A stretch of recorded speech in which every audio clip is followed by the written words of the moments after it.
Selamat pagi, Bapak Ibu dikasih Tuhan. Puji Tuhan pagi hari ini kita dengan tubuh yang sehat boleh bersama-sama mendengarkan firman Tuhan pada acara Mana Rema pagi hari ini. Sebelumnya mari Bapak Ibu kita berdoa bersama. Segala puji syukur terima kasih Bapak dalam surga, berkat setia Tuhan menyertai kami sehingga pada pagi hari ini kami dengan tubuh yang sehat, dengan hati yang bersuka cita hanya kemurahan Tuhan Yesus.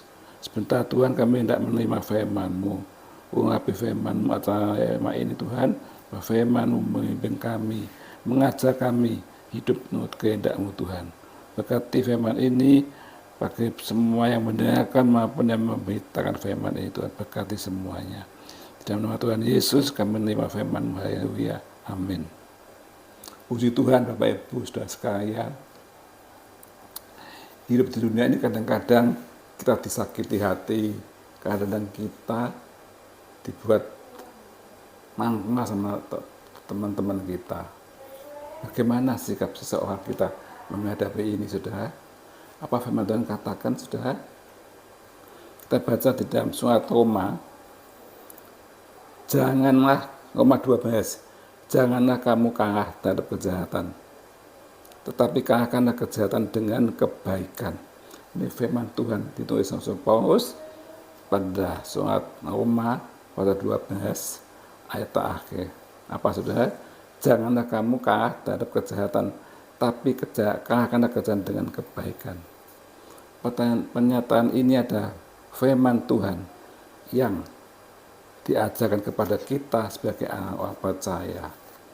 Saudara, ini gampang dibicarakan tapi sulit untuk dilakukannya, saudara ya.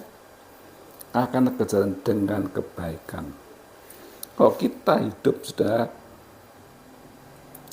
kadang-kadang disakiti hati, kemudian dilakukan sama orang lain, ini ego kita akan marah. Bila kita membahas lebih jahat lagi, ya, mungkin aku tak mungkin kembali. Itu hukum manusia, hukum dosa. Tapi firman Tuhan berkata apa, saudara? Kalahkanlah kejahatan dengan kebaikan, ya. Kalahkan kejahatan dengan kebaikan, ya.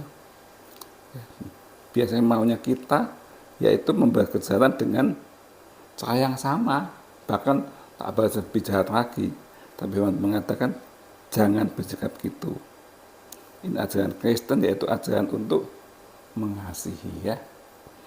Bukan ajaran-ajaran teroris, ajaran-ajaran orang-orang jahat itu membalas kejahatan, saudara. Tapi ajaran kita adalah kita mohon pertolongan Tuhan untuk belajar menghidupi ajaran firman Tuhan ini, ya. Saudara-saudara, soal kejahatan itu maju, soal kejahatan itu maju terus, memaju dan menang. Namun kejahatan tetaplah kejahatan yang bisa dikalahkan dengan kebaikan, saudara, ya. Ini firman Tuhan, ya. Tanpa dipimpin Tuhan tidak bisa kita melakukan ini, saudara. Saya dijahati orang, tak jahati kembali. Itu mekanisme pertahanan manusia dunia ini, saudara, ya. Semua begitu. Tapi karena firman Tuhan mengajak kita, dikatakan apa? Kalahkan kejahatan dengan kebaikan. Saudara, bagaimana kita bisa melakukan itu? Yaitu kita bisa itu dengan pertolongan Tuhan, ya. Dan kawan kita tidak mampu, pasti tidak mampu. Tapi dengan kawan Tuhan mengajak kita, kita bisa mengalahkan kejahatan dan kebaikan. Artinya kita dengan hati bijak, biar menjadi bisa membalas dengan kebaikan. Ya, jangan kita terjebak menjadi kembali, sudah jangan terjebak tidak kejahatan kepada mereka yang jahat. Ingatlah Tuhan itu Tuhan yang kita percaya.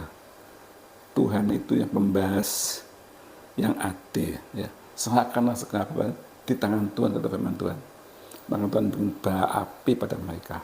Bukan kita, tapi Tuhan berkuasa membela anak-anaknya yang membahas kejahatan dengan kebaikan, saudara sekalian.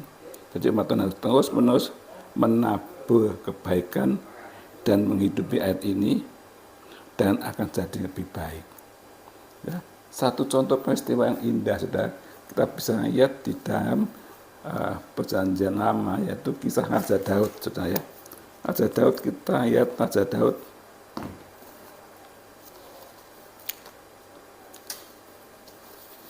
pada kitab 1 Samuel ayat 24, saudara. Daud itu, saudara, dahulu dia disanjung-sanjung.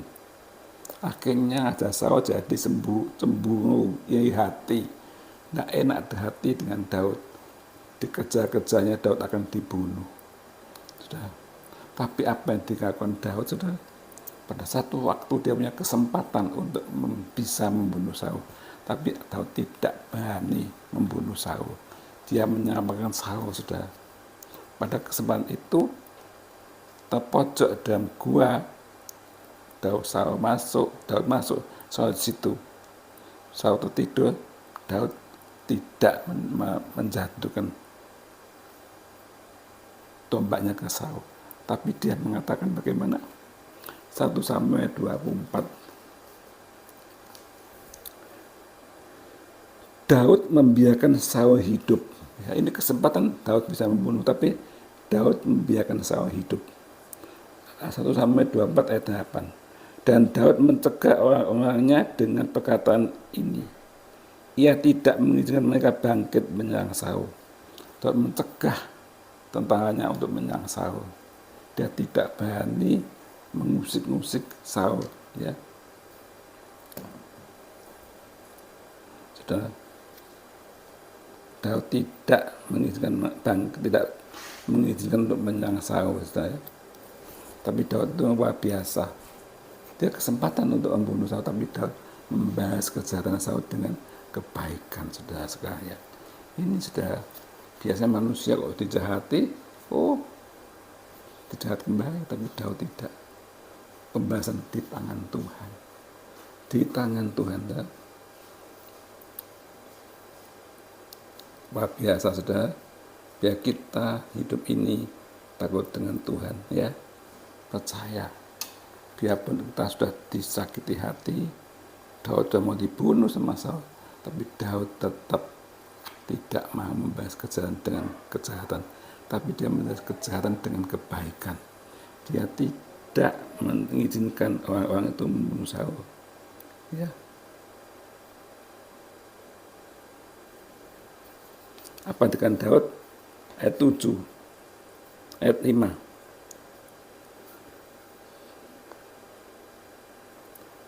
Lalu berkata orang-orangnya kepada Daud, telah tiba hari yang dikatakan Tuhan kepadamu. Sesungguhnya aku menyerahkan musuhku ke dalam tanganmu. Maka perbuatlah kepadanya apa yang kau pandang baik. Maka Daud bangun dan motong puncak jubah Saul dengan diam-diam. Daud hanya memotong pucuknya jubah Saul. Dia tidak berani membunuh Saul, tidak berani. Tapi dia bilang, Daud ada orang yang diurapi Tuhan. Dia tidak bangkit untuk menyerang Saul, tidak mengizinkan. Daud menghormati Saul, membahas kejahatan Saul dengan kebaikan, saudara. Beda hidup kita belajar, saudara. Meskipun disakiti orang, meskipun dirugikan orang, sudah pembahasan hanya di tangan Tuhan, bukan tangan kita. Ya, biar kita serahkan kepada Tuhan, kita mengampuni, karena Tuhan berkuasa untuk hidup saudara dan saya. Saudara, pagi ini kita belajar, biar kita membahas kejahatan dengan kebaikan. Apa yang terjadi apapun, apa yang dirugikan, saudara, Tuhan akan mengganti semuanya. Percaya, kita punya Allah yang maha besar, maha kasih, dan maha kuasa. Tuhan berkati saudara dan saya, biar pagi hari ini kita hidup tetap dengan berbuat baik, dengan tidak membahas kejahatan dengan kejahatan, tapi membahas kejahatan dengan kebaikan, dan nama Tuhan dipermuliakan. Amin. Bapa di dalam surga, terima kasih Tuhan berfirman pada pagi hari ini. Ajar kami Tuhan menurut kehendak-Mu Tuhan, menyangka diri Tuhan, biarpun kami dapat dijahati orang, dirugikan orang, ajar kami mengampuni mereka Tuhan, dan tidak membalas kejahatan dengan kejahatan. Ajar kami Tuhan membalas kejahatan dengan kebaikan seperti Yesus. Yesus datang ke dunia untuk memberikan kebaikan kepada umat manusia, saudara. Ya Tuhan, terima kasih Tuhan Yesus. Ajar kami seperti Engkau Tuhan, membalas dengan kebaikan untuk segala perkara. Kuatkan hati anak-anak-Mu Tuhan, ajar anak-anak-Mu. Berikan kekuatan rohani mereka Tuhan, kuatkan iman mereka, kudus bekerja. Pimpin kami semua untuk hidup belajar, mengasihi sesama, tidak membalas kejahatan dengan kejahatan, tapi membalas kejahatan dengan kebaikan. Dan Tuhan Yesus, haleluya, amin.